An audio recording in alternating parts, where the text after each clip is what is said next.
Olá, boa noite. Boa noite. 7 de abril de 2018.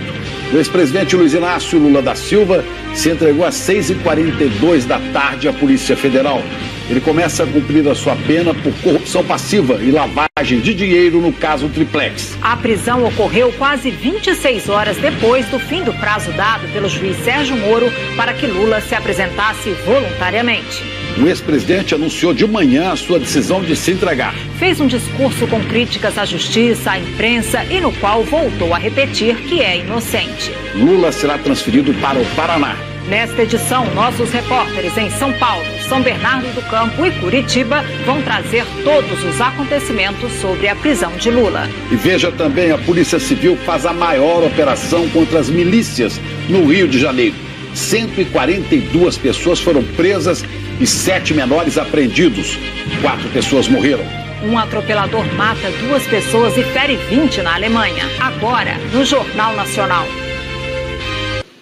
O ex-presidente Lula está neste momento no aeroporto de Congonhas, em São Paulo, e o avião que vai levá-lo está prestes para decolar para Curitiba. Lula já passou pela Superintendência da Polícia Federal em São Paulo, onde fez exame de corpo de delito.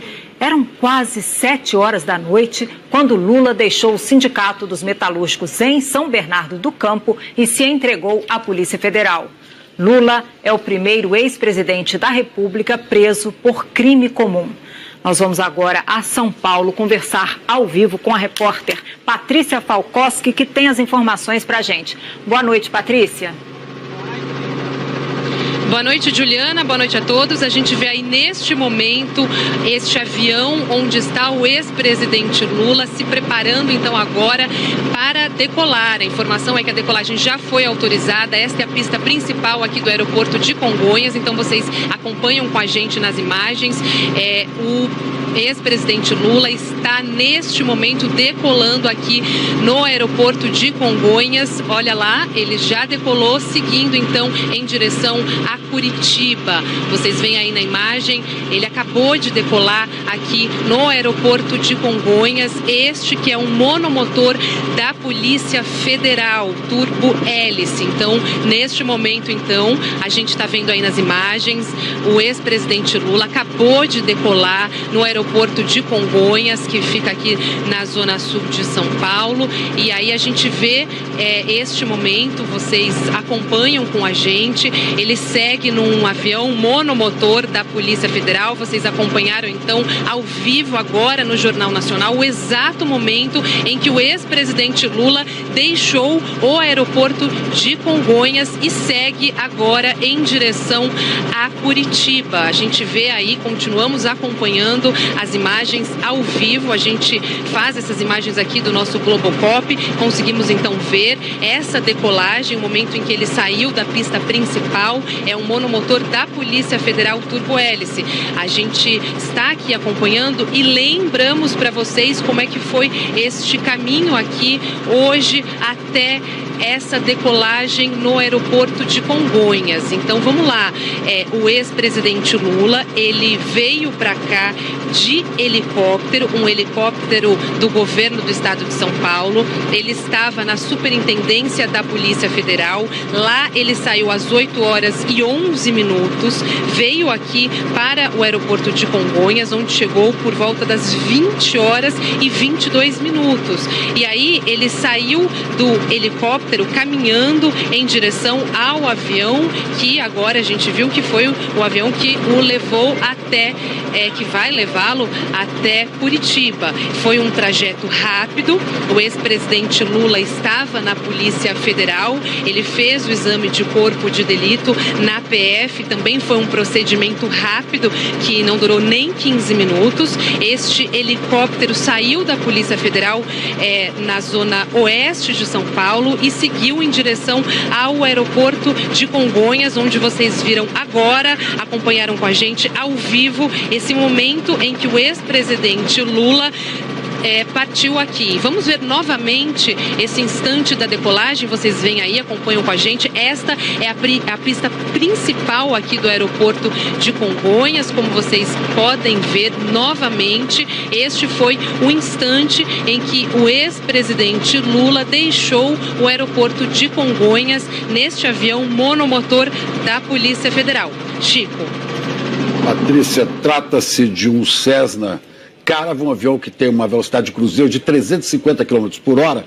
Portanto, a expectativa é que esse voo leve 1 hora até Curitiba, porque essa é a distância São Paulo-Curitiba, linha reta. Nessa edição do Jornal Nacional, você vai ver como foi o passo a passo deste dia em que o ex-presidente Lula foi preso.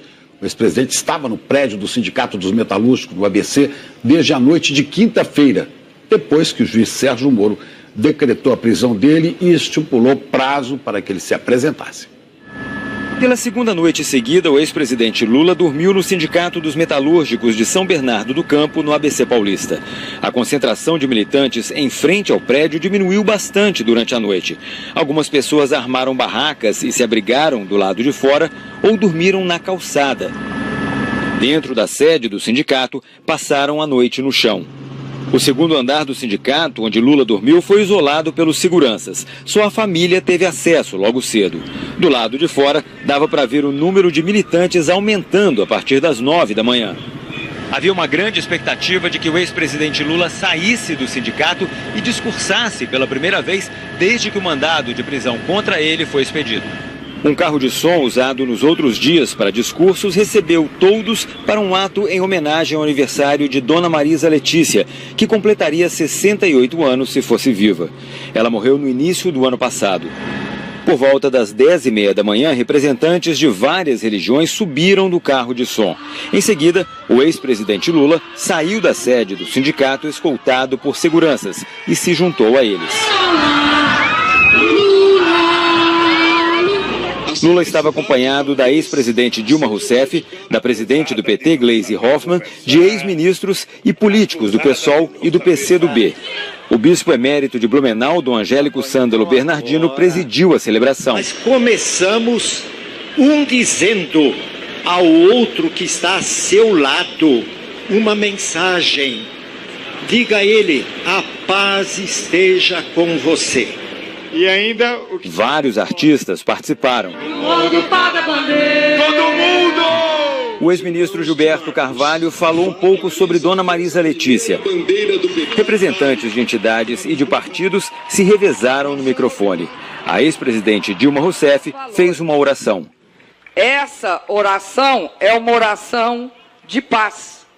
Uma oração de uma época da humanidade e que hoje, mais do que nunca, mostra que nós somos da paz. Nós não somos nem da injustiça, nem da violência. Oração de São Francisco de Assis. Senhor, fazei-me instrumento de vossa paz. O ex-presidente Lula abriu seu discurso numa longa saudação a políticos, sindicalistas e artistas que estavam no carro de som. Chegou a desejar sucesso a alguns políticos que já se declararam candidatos na eleição deste ano. Em seguida, lembrou que estreou no cenário nacional como presidente do Sindicato dos Metalúrgicos do ABC, que o abrigou desde que o mandado de prisão foi expedido pelo juiz Sérgio Moro. Lembrou episódios das greves de 1979 e 1980, para dizer que mais importante do que vencer é consolidar visões políticas. Depois, Lula atacou a imprensa, criticou emissoras de televisão, jornais, revistas e rádios do interior, que, na visão dele, dedicam-se a atacá-lo. Citou nominalmente as redes Bandeirantes, Record e Globo, o jornal O Globo e a revista Veja. Voltou a repetir que é inocente, que o triplex não é nem nunca foi dele e que foi julgado sem provas. E fez uma forte crítica ao Ministério Público e ao Judiciário, dizendo que os ministros votam para agradar a opinião pública. Porque no fundo, você destrói as pessoas na sociedade, na imagem das pessoas, e depois os juízes vão julgar e falar: eu não posso ir contra a opinião pública, porque a opinião pública está pedindo para caçar. Quem quiser votar com base na opinião pública, largue a toga e vá ser candidato a deputado. Escolha um partido político e vá ser candidato.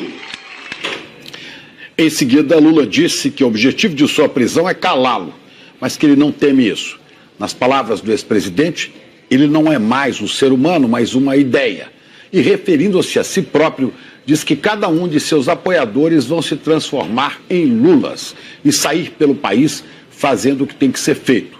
E citou os militantes do movimento sindical, o movimento dos sem terra, o movimento dos trabalhadores sem teto e os militantes da CUT, a Central Única dos Trabalhadores. Eles têm que saber que vocês, quem sabe, são até mais inteligentes do que eu e poderão queimar os pneus que vocês tantos queimam, fazer as passeatas que tanto vocês queimam, fazer as ocupações no campo e na cidade. Parecia difícil a ocupação de São Bernardo. E amanhã vocês vão receber a notícia de que ganharam o terreno que vocês invadiram. O ex-presidente, então, disse que chegaram a aconselhá-lo a se exilar no Uruguai para não se entregar. Lula disse a seus apoiadores que decidiu não fazer isso porque não tem mais idade, porque, voltou a repetir, quanto mais tempo ficar preso, mais apoiadores terá. E explicou por que decidiu se entregar. Por isso que eu estou fazendo uma coisa muito consciente, mas muito consciente. Eu falei para os companheiros, se dependesse da minha vontade, eu não iria, mas eu vou. Eu vou porque eles vão dizer a partir da manhã que o Lula está foragido, que o Lula está escondido. Não, eu não estou escondido, eu vou lá na barba deles, para eles saberem que eu não tenho medo, para eles saberem que eu não vou correr e para eles saberem que eu vou provar a minha inocência. A Associação Nacional dos Procuradores da República repudiou as declarações do ex-presidente Lula, feitas em seu discurso na manhã de hoje. Em nota, a ANPR afirmou que os procuradores foram agredidos de forma absolutamente injusta e descabida. A ANPR afirmou também que é fantasioso imaginar que o Ministério Público e a Justiça brasileira, incluindo o Supremo Tribunal Federal, estariam, abre aspas, mancomunados em uma trama contra o ex-presidente, fecha aspas. A nota da ANPR encerra declarando que nada, nem ninguém, afastará os membros do Ministério Público do cumprimento equilibrado, impessoal e destemido de seus deveres. O ex-presidente Lula se entregou à Polícia Federal quase 26 horas depois do fim do prazo concedido pela Justiça para que se apresentasse voluntariamente. Depois de discursar por quase uma hora, Lula foi carregado até dentro do sindicato por militantes. No caminho, recebeu flores, cumprimentos e, antes de entrar no prédio, acenou para a multidão. Lá dentro, o ex-presidente almoçou. Logo depois do discurso do ex-presidente, no começo da tarde, militantes já se dirigiram ao aeroporto de Congonhas para esperá-lo. No início da tarde, a Polícia Militar e a Companhia de Tráfego começaram a organizar o esquema para a chegada do ex-presidente Lula. Eles fecharam uma parte desta rua aqui em frente ao aeroporto, onde estão os militantes. O número de correligionários foi aumentando ao longo da tarde e os ânimos ficaram mais exaltados. Os militantes se concentraram em frente ao portão por onde entram autoridades. Houve bate-boca com pessoas que defendiam a prisão de Lula. Eu sou Lula! Eu sou Lula! Equipes de imprensa também sofreram ameaças de agressão. A nossa foi expulsa da frente do portão. No meio da tarde, acompanhamos o comboio da PF com 5 carros sem identificação que seguiu para o Sindicato dos Metalúrgicos. Estacionaram a poucos metros de um dos portões do sindicato. Lá os agentes esperaram. Pouco antes das 5 da tarde, registramos quando o ex-presidente entrou num carro cinza que estava no estacionamento do sindicato. Houve tumulto.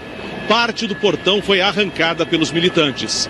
Sem condições para a saída, Lula voltou para dentro do prédio. Às 6 da tarde, a presidente nacional do PT, Gleisi Hoffmann, fez um apelo à militância. Polícia Federal deu a nós meia hora. Deu meia hora para resolvermos. Se não resolvermos essa situação, é Lula responsabilizado. Às 20:07, o ex-presidente saiu a pé da sede do sindicato. Cercado pela multidão, foi até um outro portão que dava acesso à garagem e se entregou aos agentes da Polícia Federal. Lá, embarcou em um dos carros do comboio da Polícia Federal que o aguardavam. O repórter César Menezes o acompanhou. Agora, 2 carros que estavam dentro do terreno estão saindo, pararam ali na esquina, uma pessoa estende uma bandeira e agora eles vão para uma rua que está um pouco mais distante do sindicato, portanto não há uma presença maior de militantes. Eles começam a ganhar velocidade agora, vão se distanciando. A gente está aqui do alto acompanhando agora este comboio. O trajeto de 36 quilômetros entre o sindicato e a Superintendência da Polícia Federal durou aproximadamente 1 hora. A repórter Patrícia Falkowski acompanhou a chegada de Lula à Polícia Federal às 19h53. Lula acaba de chegar aqui na Superintendência da Polícia Federal, que fica na zona oeste de São Paulo, como vocês veem neste momento. Ele deixou o Sindicato dos Metalúrgicos do ABC em São Bernardo do Campo às 18h42. E por isso foi um trajeto de 1 hora junto com o comboio da Polícia Federal, e a gente vê que neste momento então o ex-presidente Lula está entrando na sede da PF. Em volta tem uma movimentação bem grande de jornalistas, a imprensa que o acompanha neste momento, e aí a gente segue daqui mostrando essa movimentação para vocês. Portanto, o ex-presidente Lula chega aqui à sede da PF.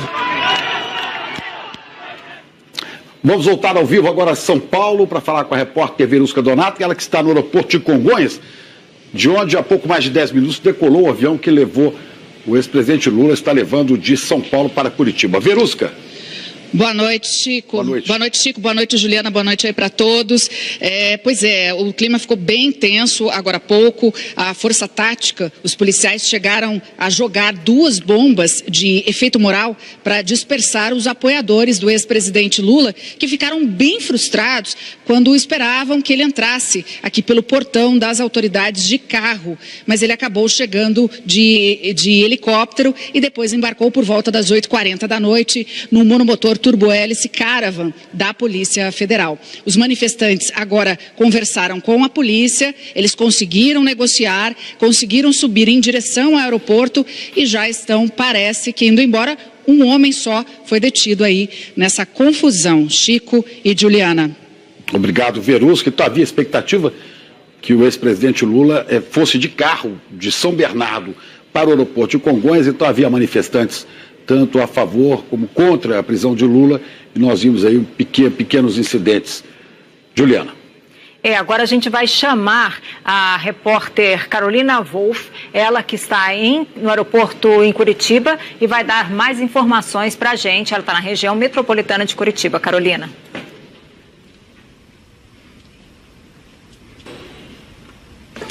Olá, Juliana, Chico, boa noite a todos. Olha, a expectativa de chegada do ex-presidente Lula aqui à região de Curitiba por volta das 10 horas da noite. O tempo de voo deve ser de mais ou menos 1 hora e 10 minutos. E aqui no aeroporto Afonso Pena, na região metropolitana de Curitiba, já está tudo pronto aí para o desembarque do ex-presidente. Durante toda a tarde, uma movimentação muito grande de policiais. Agora há pouco, várias viaturas da Polícia Federal entraram na pista e um helicóptero da Polícia Federal já está aqui desde o meio da tarde, bem próximo de onde vai desembarcar o ex-presidente. E daqui do aeroporto, ele segue de helicóptero direto para a sede da Polícia Federal aqui em Curitiba, onde está a repórter Malu Maza. Boa noite, Malu.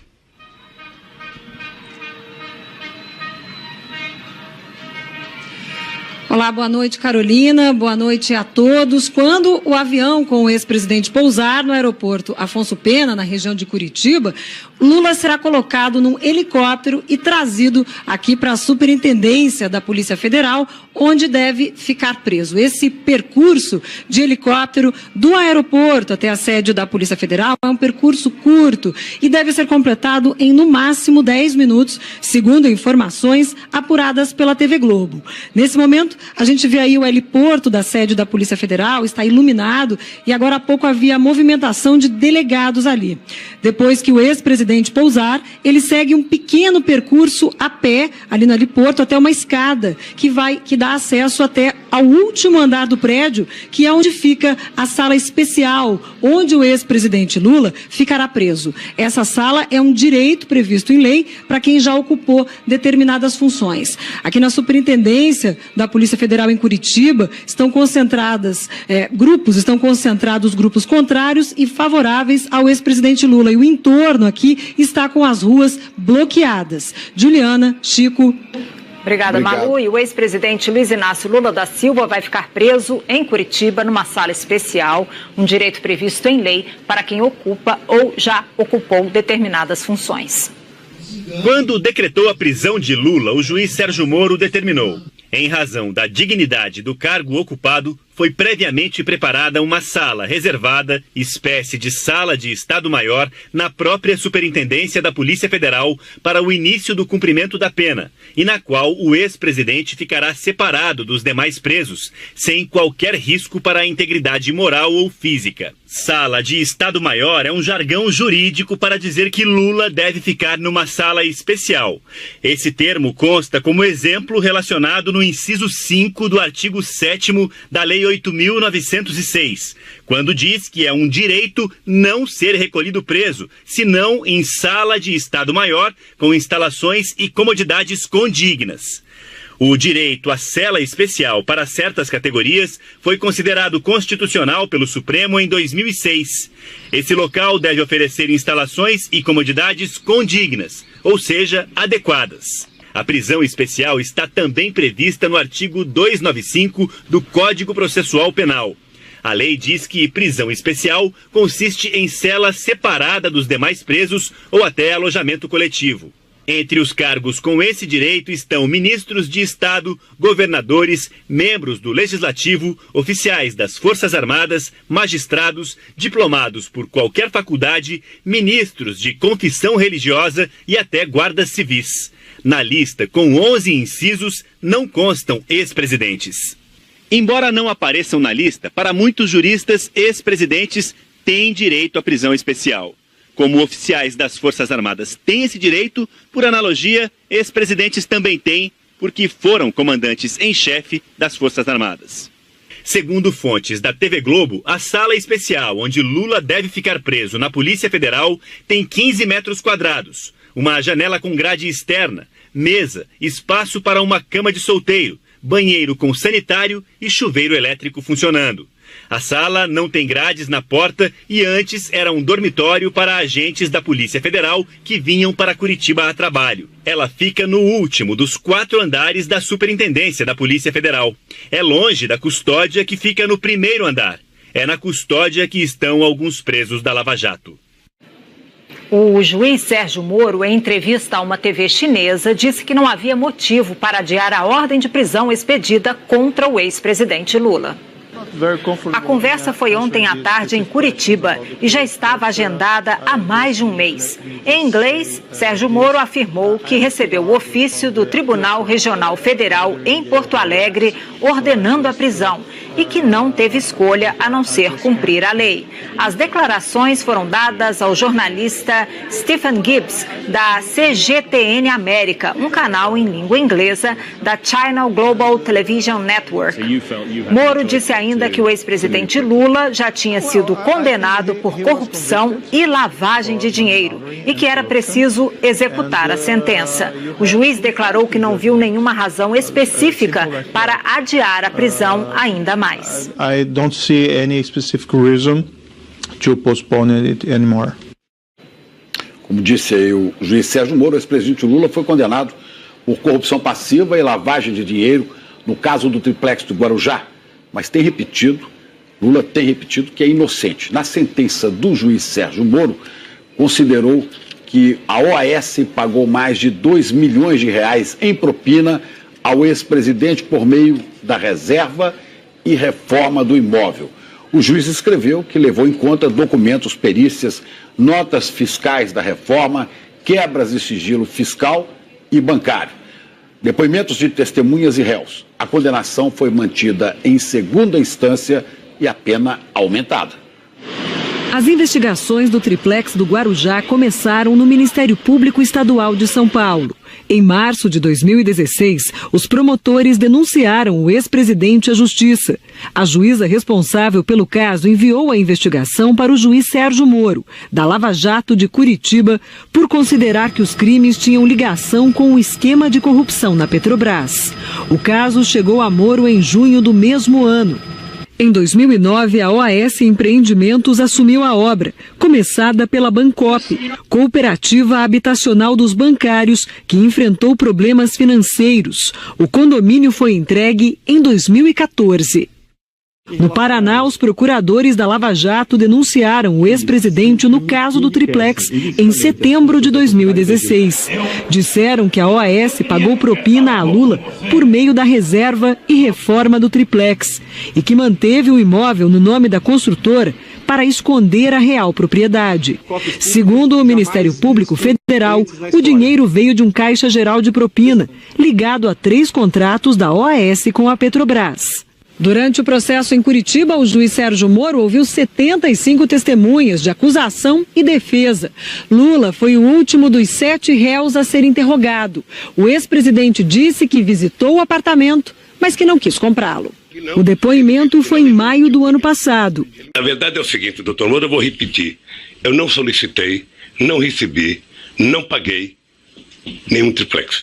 Lula foi condenado em julho do ano passado por Moro a uma pena de 9 anos e 6 meses de prisão pelos crimes de corrupção passiva e de lavagem de dinheiro. Na sentença, o juiz levou em conta documentos, perícias, notas fiscais da reforma, quebras de sigilo fiscal e bancário, depoimentos de testemunhas e réus, e considerou que não era necessário o triplex estar em nome de Lula, porque o crime era justamente ocultar a propriedade. Moro considerou na sentença que Lula recebeu, por meio do triplex, mais de 2 milhões de reais em propina. Um dos réus, o ex-presidente da OAS, Léo Pinheiro, afirmou no interrogatório que o triplex estava reservado para Lula. O apartamento era do presidente Lula desde o dia que me passaram para estudar os empreendimentos da Bancop. Já foi me dito que era do presidente Lula e sua família, que eu não comercializasse e tratasse aquilo como uma coisa de propriedade do presidente.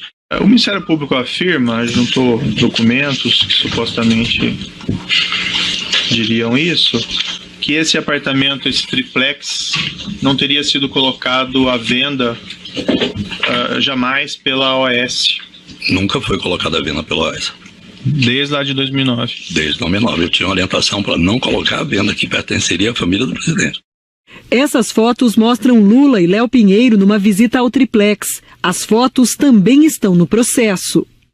Ao finalizar a sentença, o juiz escreveu que é de todo lamentável que um ex-presidente da República seja condenado criminalmente, mas a causa disso são os crimes por ele praticados, e a culpa não é da regular aplicação da lei. Prevalece, enfim, o ditado: não importa o quão alto você esteja, a lei ainda está acima de você. A defesa de Lula recorreu ao Tribunal Regional Federal em Porto Alegre.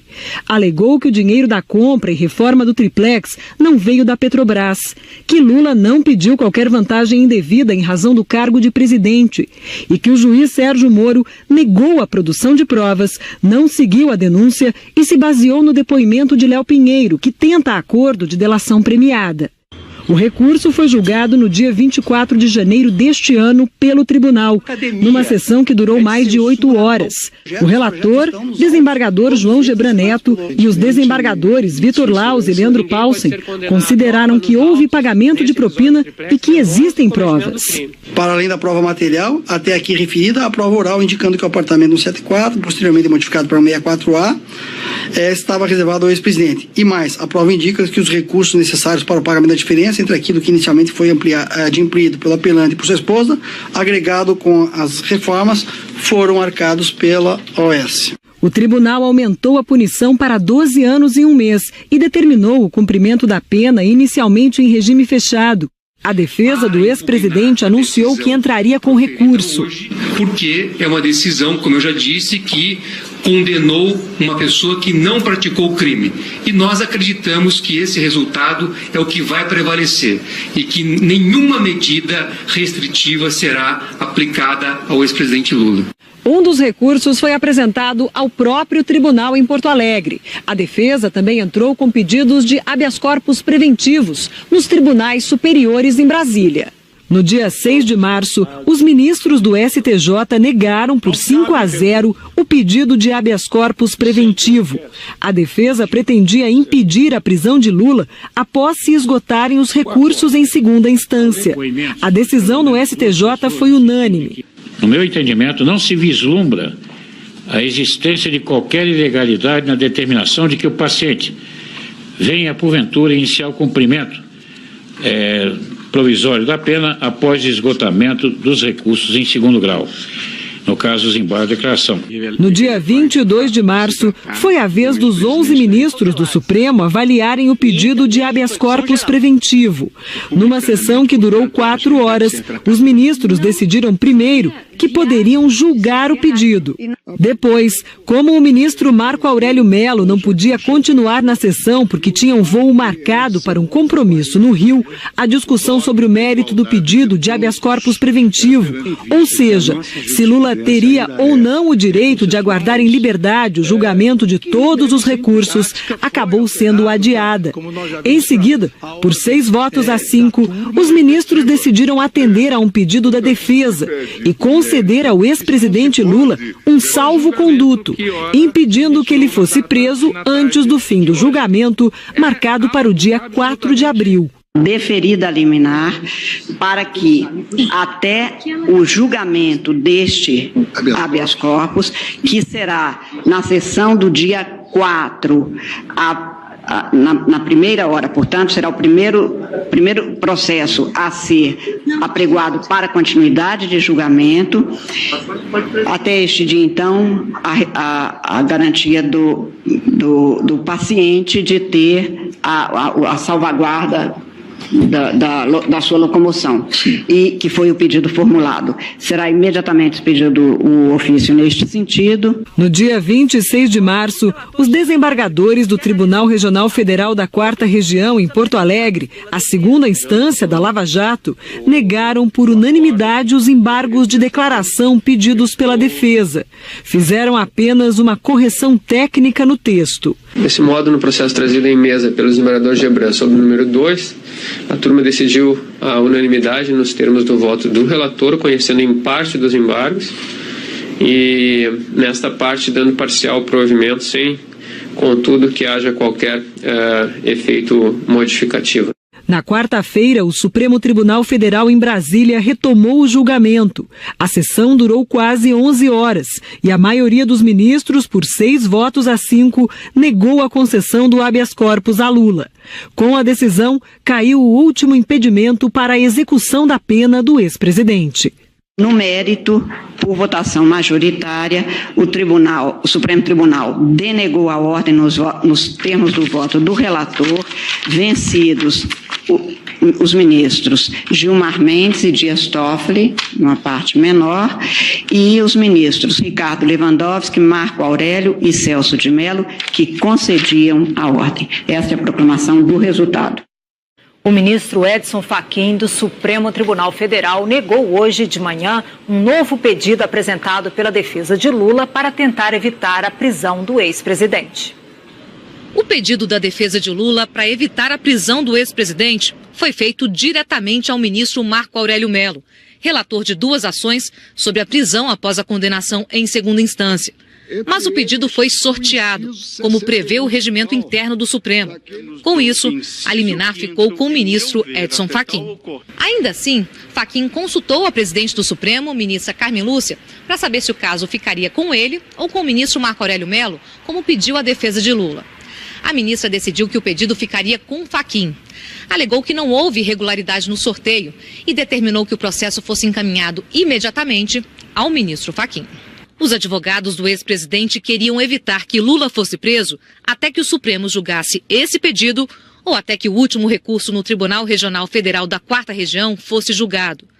Edson Fachin negou o pedido e afirmou que o recurso não suspende o início do cumprimento da pena. O ministro disse ainda que o entendimento do Supremo sobre cumprir a pena após a condenação em segunda instância é regra geral.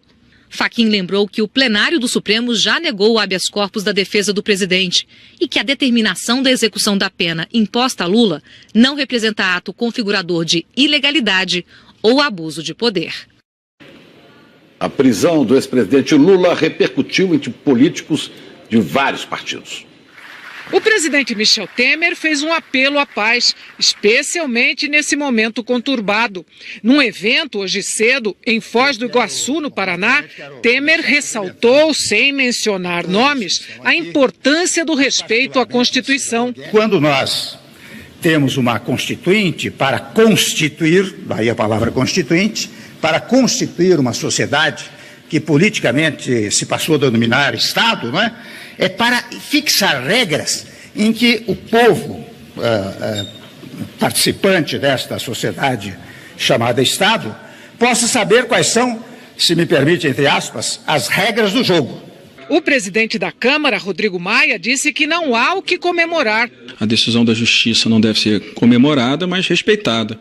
E todos os brasileiros precisam responder à Justiça. O presidente Lula também respondeu, teve todo o direito à defesa, teve os recursos julgados, a tese dele não foi vencedora. O longo processo para cumprimento da ordem de prisão do ex-presidente Lula provocou a reação de políticos de diversos partidos. O deputado Miro Teixeira lamentou o que chamou de show eleitoral de Lula. Lula transformou esse momento grave e triste num show eleitoral. Bom, terminou preso. O deputado Beto Mansur, agora no MDB, criticou a resistência de Lula à ordem de prisão. Uma decisão judicial que já o julgou e já o condenou, ele não poderia ter confrontado a justiça. E isso é muito ruim para quem já foi presidente da República. Em nota, o senador Paulo Bauer, líder do PSDB no Senado, criticou a atitude do ex-presidente diante da ordem judicial. Não podemos admitir que instituições essenciais para a democracia, como o Judiciário, o Ministério Público, a imprensa, sejam atacados, como fez hoje o ex-presidente em comício no Sindicato dos Metalúrgicos no ABC Paulista. O líder do PCdoB na Câmara saiu em defesa de Lula. Momento de solidariedade ao presidente Lula, nós começamos hoje uma campanha Lula Livre, uma campanha para motivar a população brasileira, denunciando as arbitrariedades do processo que culminou na prisão de Lula. A imprensa internacional também repercute a prisão do ex-presidente Lula. A gente conversa agora ao vivo com Jorge Pontual em Nova York. Boa noite, Pontual. O que dizem os jornais e sites de notícia? Boa noite, Juliana. Boa noite a todos. Lula, do Brasil, se rende à polícia. Essa foi a manchete da BBC de Londres, a primeira a dar internacionalmente a notícia. Logo em seguida, a agência Reuters informou. Lula, do Brasil, se integra à polícia terminando em impasse. E o New York Times, ex-presidente Lula, do Brasil, se rende para servir pena de prisão de 12 anos. Mais cedo, repercutiu nos jornais internacionais o discurso em que o ex-presidente anunciou que iria se entregar. No francês Le Monde. No Brasil, Lula anuncia aceitar ir preso e completa. O ex-chefe de Estado novamente contestou os fatos de que é acusado e disse querer provar que seu processo é um crime político. Ex-presidente Lula diz que se renderá à polícia após dias de impasse, diz a manchete do Washington Post. A reportagem informa que o ex-presidente foi condenado por aceitar propinas de uma empreiteira brasileira em troca de contratos governamentais. Lula diz que vai cumprir a pena de prisão por corrupção, diz o Financial Times. O jornal britânico informa que, embora a esquerda o venere, pesquisas mostram que a maioria dos brasileiros quer vê-lo atrás das grades. O New York Times destacou que há poucos meses da eleição presidencial, a esquerda no Brasil não tem um substituto para Lula como candidato. Juliana, Chico. Obrigada, Pontual. No Rio de Janeiro, a Polícia Federal está investigando quem são os autores das pichações em 2 prédios da Justiça Federal. A construção de mais de 100 anos abrigou o Supremo Tribunal Federal por meio século, quando o Rio era a capital do país. Agora que existe um centro cultural, o prédio, um patrimônio da arquitetura nacional, foi alvo do ataque que deixou manchas pretas, brancas e vermelhas na fachada. Os responsáveis pelo vandalismo escreveram Lula livre e Lula pela democracia. Ao lado, outro edifício da Justiça Federal também ficou com marcas de pichações. Os ataques foram na Cinelândia. Ontem à noite, nessa região do centro do Rio, manifestantes protestaram contra a prisão do ex-presidente Lula. O ato foi convocado pela Frente Brasil Popular. A Polícia Federal já começou a investigação, fazendo perícias e recolhendo imagens de câmeras aqui neste local. As entidades ligadas à Justiça manifestaram indignação e exigiram uma resposta rápida das autoridades. A Associação dos Juízes Federais da 2ª Região pediu a imediata apuração do crime. Declarou que tais atos ofendem claramente a dignidade da Justiça Federal e podem ser considerados uma tentativa de intimidação. A Associação dos Juízes Federais do Brasil também repudiou o ataque e exigiu a imediata identificação e punição exemplar dos autores. A Justiça Federal tem prestado grande serviço ao Brasil no enfrentamento à corrupção e esse tipo de ataque é um ataque contra a democracia e precisa ser rechaçado por toda a sociedade brasileira. Foi um dano ao patrimônio, que é uma coisa inaceitável, uma coisa que a gente encara como um ataque às instituições que estão fazendo o seu papel da maneira que a Constituição e que as leis prevêem, e nós esperamos que cheguemos aos autores e que eles sejam punidos. Em Belo Horizonte, em frente ao prédio onde fica o apartamento da presidente do Supremo Tribunal Federal, ministra Carmen Lúcia, voluntários participaram de um mutirão, organizado por integrantes dos movimentos Vem Pra Rua e Brasil Livre. As pessoas tentaram apagar as marcas de tinta na fachada. Flores foram deixadas no portão. A assessoria da ministra Carmen Lúcia confirmou que ela tem um apartamento no prédio, mas não havia ninguém lá na hora do ataque e que a ministra não iria comentar o vandalismo. O grupo também limpou as pichações na fachada do prédio do Ministério Público de Minas Gerais, do outro lado da rua. 2 homens foram presos ontem à noite, suspeitos de terem participado dos ataques. A Associação dos Magistrados Brasileiros afirmou em nota que não se pode admitir, sob qualquer pretexto, atos de vandalismo como este, que atinge a mais alta autoridade do judiciário brasileiro. Ainda mais porque está ligado diretamente ao cargo ocupado e às decisões proferidas. Os 2 suspeitos presos são Aleph Teixeira e Manuel Martins da Silva. Eles prestaram depoimento, assinaram um termo de ocorrência por infração penal de pichação e foram liberados. A assessoria do Movimento dos Trabalhadores Rurais Sem Terra disse que os 2 são militantes do MST que estavam no protesto, mas que não são os responsáveis pelo vandalismo. No Rio de Janeiro, a Frente Brasil Popular declarou que o movimento não tem nenhuma informação sobre quem foi o autor das pichações e, por isso, não vê necessidade de se posicionar sobre esse assunto. O PT afirmou que o partido não organizou, não dirigiu, não reconhece e nem apoia atos de vandalismo. É estável o quadro de saúde do empresário agredido em frente ao Instituto Lula na quinta-feira. Hoje a família autorizou divulgar o nome do empresário. Carlos Alberto Bettoni, de 56 anos, deve ficar mais 4 dias na UTI. Ele teve traumatismo craniano, passou por uma cirurgia e ainda está com coágulos na cabeça. Um dos médicos disse para a família que ele vai precisar reconstituir parte do crânio. Ele comentou no dia da cirurgia que ele teve um pouco de perda óssea, porque fragmentou muito ali. Eu fiquei até, assim, chocada com isso, porque foi uma pessoa que foi agredida. Na verdade, falar que foi agredida, eu acho que a gente está sendo até gentil, porque, no meu ponto de vista, aquilo ali foi uma tentativa de homicídio mesmo. A Polícia Civil de São Paulo instaurou inquérito para investigar o caso. Nós tentamos novamente, sem sucesso, gravar com um homem identificado como agressor.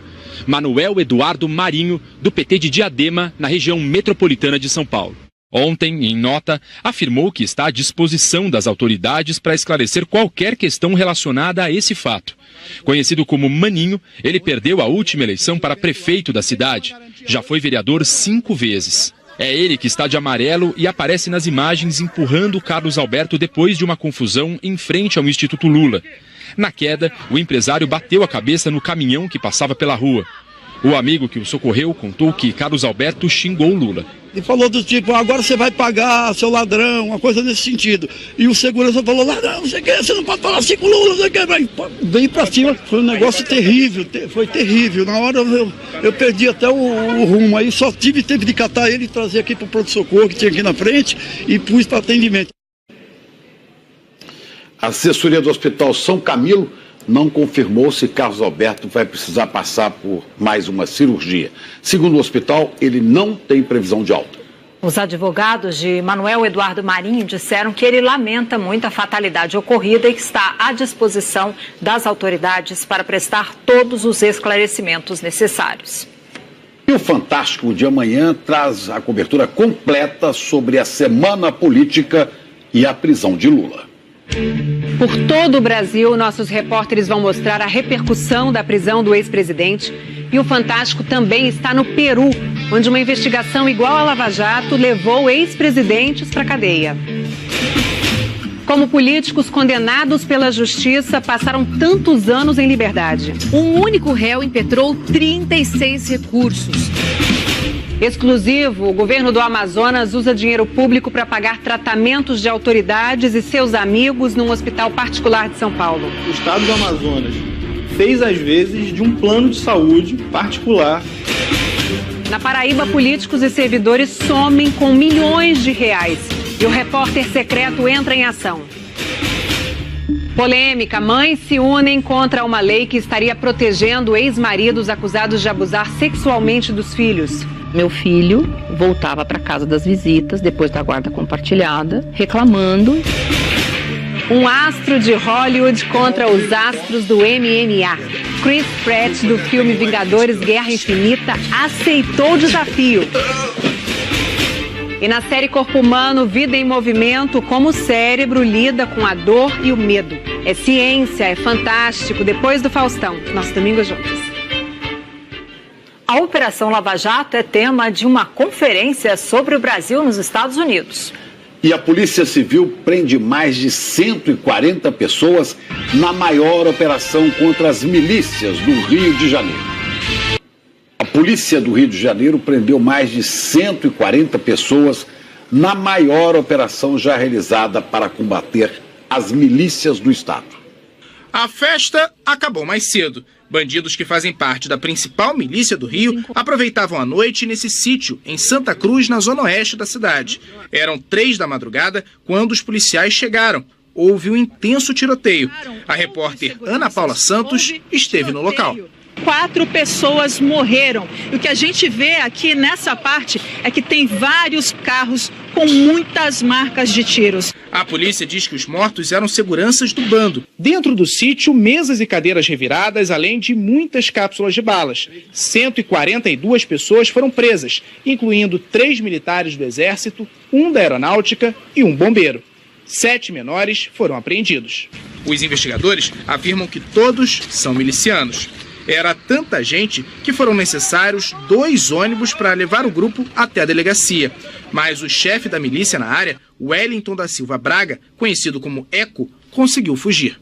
Ao todo, os agentes recolheram 12 fuzis e 19 pistolas. A polícia considera essa a maior operação contra milicianos já realizada no Rio e diz que eles tinham estreitas ligações com o tráfico. Além de cobrar dos moradores por segurança, transporte e gás, a milícia também autorizava os traficantes a vender drogas e roubar carga.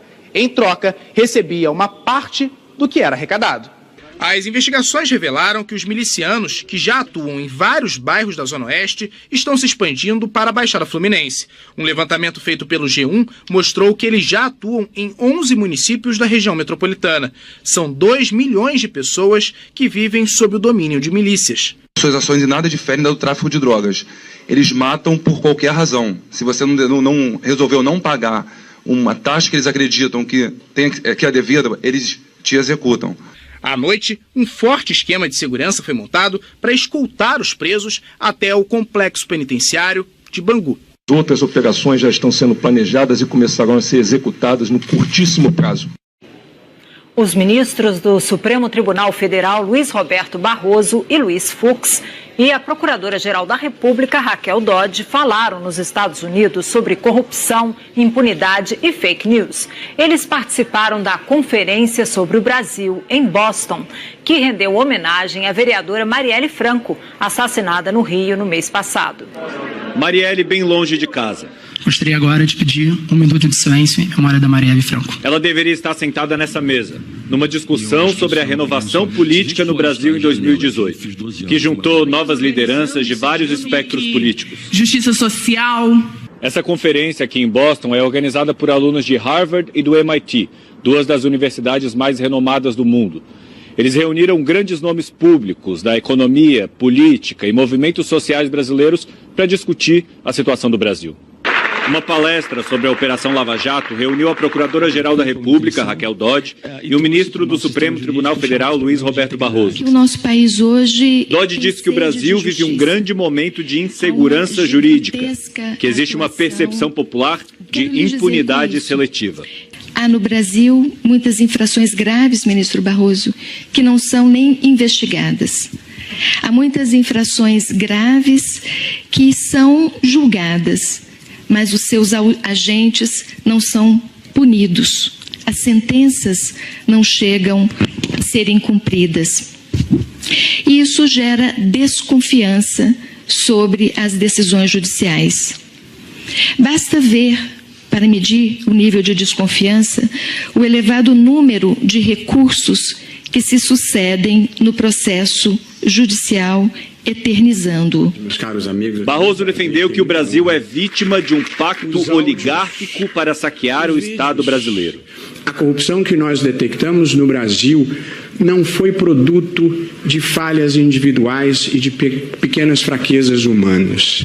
Ela, na verdade, fez parte de um esquema profissional de arrecadação de dinheiros e de distribuição de dinheiros com um grau de contaminação inacreditável, que envolveu empresas privadas, empresas estatais, agentes públicos, agentes privados, membros do Congresso, membros do Executivo, empresários, num nível de contaminação que verdadeiramente foi estarrecedor. Do meu modo de ver, o ministro do STF, presidente do Superior Tribunal Eleitoral, Luiz Fux, participou de uma mesa sobre a propagação de notícias falsas na internet.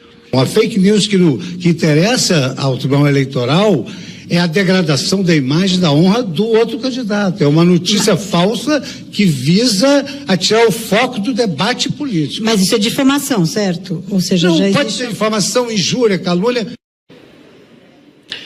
O partido Rede Sustentabilidade lançou hoje a ex-senadora Marina Silva como pré-candidata à presidência da República. É preciso que a gente inaugure um novo ciclo e que a recuperação da nossa economia se dê, em primeiro lugar, em cima de um compromisso inarredável de que vamos sim equilibrar as contas públicas, de que vamos sim recuperar os pilastras da nossa macroeconomia, de que vamos sim criar um ecossistema saudável para que os investidores possam se tornar prósperos, mas também possam aumentar sua competitividade, mas sem abrir mão dos compromissos sociais, sem abrir mão de que os jovens precisam de escola pública de boa qualidade. Agora chegou a hora da gente saber como é que fica o tempo amanhã. E quem está a postos lá em São Paulo para falar com a gente, Eliana Marques. Boa noite, Eliana. Estamos aí já no mês, já estamos aqui no mês de abril. Frio está chegando em algum canto do Brasil? Tá sim, boa noite para você de novo, boa noite para Juliana e para todos. Olha, o domingo vai começar frio entre Rio Grande do Sul e Minas Gerais, nessas áreas que a gente vê em azul aqui no mapa e principalmente nas regiões de serra ou de baixada. Pode ter inclusive névoa ou nevoeiro nos aeroportos Afonso Pena, na região metropolitana de Curitiba, também em Guarulhos, na Grande São Paulo e no Rio de Janeiro. E aí, por que a gente já está falando de frio e neblina, né? O céu está com poucas nuvens aqui no centro-sul do país, é uma situação que começa a ficar comum no outono e essa situação favorece a perda de calor da superfície para a atmosfera na madrugada. Consequentemente, as noites ficam mais geladinhas e com céu embaçado também. Em Curitiba, amanhã, mínima de 16 graus, aqui em São Paulo, 17 e em Campo Grande, mínima de 20 graus. Depois esquenta e não chove nessas três capitais, Chico. E onde é que vai chover, hein? Olha, na metade norte do Brasil tem previsão de chuva, com exceção dessa área em amarelo aqui na região central da Bahia. Agora, nas áreas que a gente vê em verde escuro no mapa, a chuva pode chegar já no período da manhã. Recife, Maceió e Aracaju tem possibilidade de chuva encorpada. Belém vai ter mais um dia chuvoso. Brasília ainda tem possibilidade de chuva forte. E no Rio, essa chuva aqui é fraca e isolada. Agora, um panorama para a próxima semana. O panorama é esse aqui. Olha, chuvarada continuando na faixa norte do Brasil, agora entre Rio de Janeiro, São Paulo, Campo Grande, Curitiba e Florianópolis serão dias secos e no Rio Grande do Sul, chuva voltando aqui, olha, só entre quarta e quinta-feira da próxima semana, Chico. Ok, muito obrigado e bom domingo para você, Eliana. Para todos nós, bom domingo. Tchau, tchau. Um atropelamento na Alemanha, destaque no noticiário internacional. O motorista de uma van invadiu um restaurante, matou 2 pessoas e feriu outras 20. E depois se matou. Num sábado como esse, ensolarado, com 20 e poucos graus, o centro histórico da cidade alemã fica cheio. O motorista avançou com a van em frente ao restaurante famoso, de comida típica, numa área só para pedestres. Dá raiva, isso é uma covardia, diz o morador. O porta-voz da polícia revelou que o suspeito se matou dentro do carro. A cidade de Münster tem 300 mil habitantes e fica no noroeste da Alemanha. Autoridades dizem que, por enquanto, não há indícios de motivação terrorista e que o suspeito era um alemão. A imprensa local fala que ele teria histórico de problemas psicológicos. A polícia acha que outros suspeitos podem ter fugido.